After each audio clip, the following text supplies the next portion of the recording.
Hey everyone, this is Angela from Bake It With Love, and today we're making my favorite cookie, simple sugar cookie, but I like to decorate mine, so that is entirely the purpose whenever I bake a sugar cookie, is that I have every intention of rolling it out, cutting them, and decorating them with either icing or frosting, both of which we'll set up. I'll show you how to make those too, and then I may reveal, no I will, my favorite sugar cookie recipe ever. This is my no-chill version that we're going to roll out and get decorated. Starting with our basic ingredients here, I've got my butter. This is salted butter, so you don't need to add salt, but I'm going to put just a pinch in for flavor because otherwise it'll be a little bit bland, even with all that flavoring. My sugar, the baking powder, my egg here. This is a couple teaspoons of clear vanilla, as well as about a half a teaspoon of almond extract. If you haven't used almond extract before, you're missing out. But start with a little bit and go from there. Alright, I'm going to cream together my sugar and my butter, and we'll be right back. Okay, so I know I said that I'd be back after creaming together my butter and my sugar, but I wanted to point out that my butter is not super warm here. It's not runny at all. That's not just because we're in the middle of winter in Minnesota. I know I crack jokes about that all the time, but my lighting in here today is absolutely fabulous because there's snow outside. So, anyway, my butter is not warm at all, and we want it that way, because if your butter's too warm, it means that your cookies will, chances are, be too runny and not set up the way that we want them to.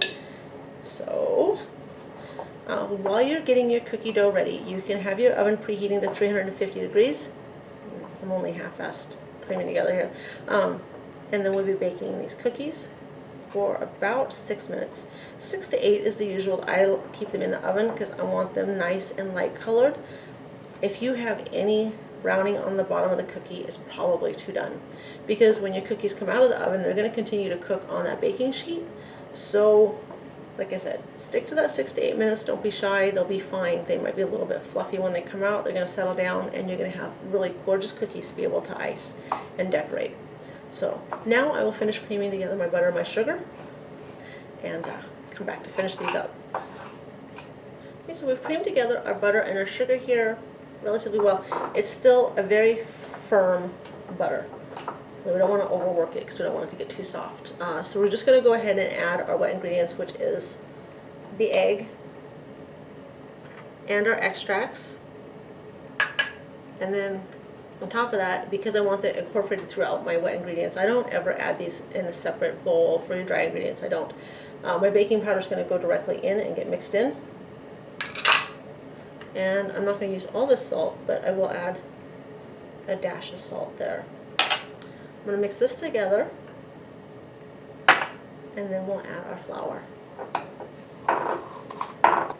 And you can use whatever utensil you want. I have always used like a large serving spoon in my silverware set. I know a lot of people like to use like wooden spoons. I've never been comfortable with that. It's a little unwieldy for me, but use whatever works for you. Okay, for our flour, you want to use a spoon, and you're going to spoon your flour into your measuring cup instead of just scooping it out, because that would actually compress the flour that you have in your measuring cup here. So you'll spoon it out, and then we'll level it so that we get the right amount of flour in our recipe. Or you could weigh it, but we're not going that far today. So when someone says spoon and leveled in your instructions, that's what they're talking about. I'm going to go ahead and spoon that into there and make a mess while you're at it. And then you would level it everywhere. So that's my 1 cup that I'm going to start with, and add a 2nd cup here. I'll be right back with that. Okay, so we're starting with 2 cups of flour out of 3 that we'll be using for this. Most of the time with flour and cookies you can just scoop it out, but in this case we did do the spoon and level, and you want to do that too. At least we didn't have to sift it. It's for cookies. That's ridiculous.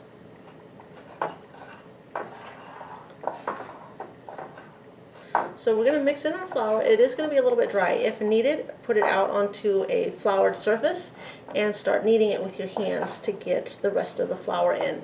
We'll be using more flour as we go along rolling these out.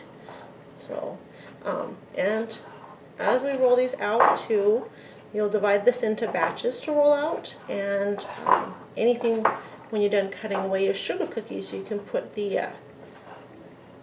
leftover pieces back in with some of the cookie dough here and re-roll it for more cookies. Okay, so this is our cookie dough with 2 cups of the flour incorporated. You can see we still have a good amount of cookie dough that's your normal kind of consistency, but we have a few dried pieces down here at the bottom that are yet to be fully incorporated.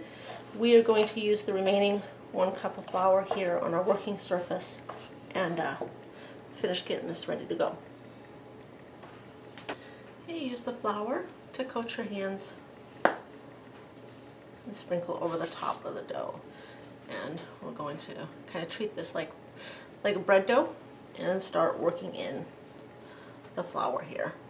Making sure that we keep our extra flour underneath so that we don't stick to our working surface.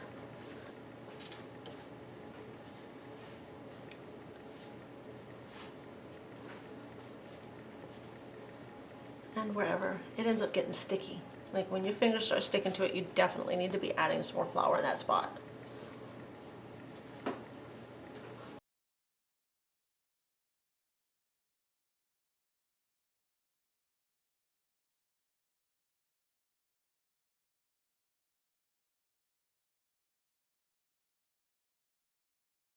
Now, if you need to chill this because you're going to use it a different day, or for any reason you got called away from the kitchen, put it in the refrigerator, bring it back out to room temperature when you're ready to use it. So we're starting to get where my dough is going to come apart here, and we've got about 1/4 cup of flour left in my measuring cup. We'll be using that to finish this up. So make sure to sprinkle your work surface really well with some more flour, and what I like to do is make kind of a well of flour up in one corner that I'm going to use all my cookie cutters in. So when I'm ready to cut like out a heart, you can't see it that well, but I got a heart up here because it's Valentine's Day and we have house bunnies, so we'll be doing some bunnies too when we get this rolled out.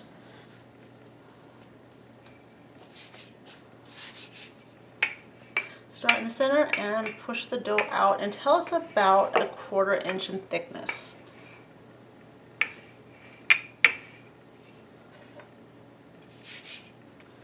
If anything starts to stick, just carefully push it back down and flour your surface like that.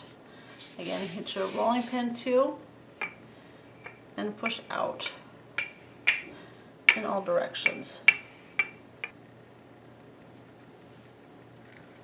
Press your cookie cutter, I wiggle it, and then everything pops out.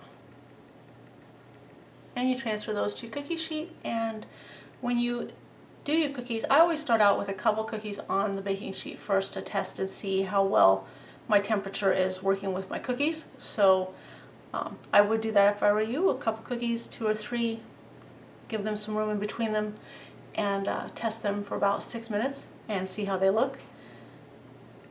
Otherwise, as many times as I've used this, I'm going to load up my baking sheet and we will be back when they're done. Again, 350 degrees, about 6 to 8 minutes. I've never gone over 9 minutes on these. No matter how white they look, they are done.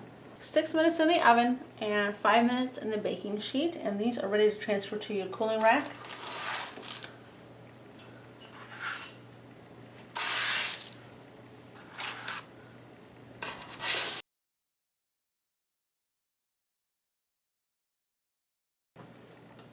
Okay, so our sugar cookies have been on the wire cooling rack. They're all set up and ready to enjoy, or we're going to decorate these. So I hope you join us for that video too. We're going to do some frosting for sugar cookies and get these ready to go. The frosting that we'll be using is going to set up so that you can actually stack your cookies. So you don't want to miss that. And then you'll definitely enjoy the cookies when they're all done. So I hope you enjoyed the video. If you did, please remember to give it a big thumbs up, and don't forget to like and subscribe on your way out. As always, we're so glad to have you here with us. We'll see you again next time.